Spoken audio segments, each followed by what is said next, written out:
Hey everyone, if you're searching for a Datacamp coupon code, here's a quick reality check. You're probably wasting your time on most coupon sites. A lot of those sites are packed with expired codes, old promotions, or offers that simply don't work anymore. You paste in a code, nothing happens, and it feels like there aren't any discounts available.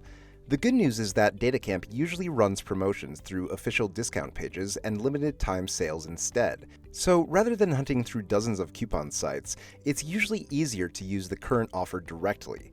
I've put the latest link in the description below, and I try to keep it updated whenever a better deal becomes available.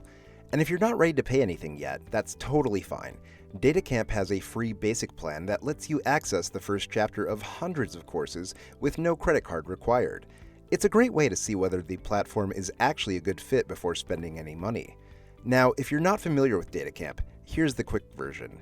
It's focused entirely on data and AI skills, things like Python, SQL, R, machine learning, data visualization, and analytics.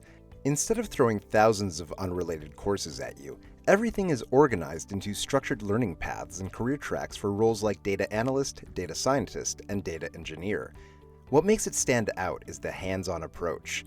Lessons are short, usually just a few minutes long, and then you're immediately writing real code directly in your browser. No software setup, no complicated installations, just learn a concept and put it into practice right away. As for pricing, there's a free basic plan and a premium plan that unlocks the full learning experience, including courses, tracks, projects, certifications, and AI-powered tools. Datacamp also regularly runs promotions throughout the year, which can make the annual subscription significantly more affordable. So if you're thinking about trying Datacamp, skip the coupon code rabbit hole and check the link in the description below instead. Start with the free plan, see if you like it, and upgrade only if it makes sense for you. Thanks for watching, and I'll see you in the next one.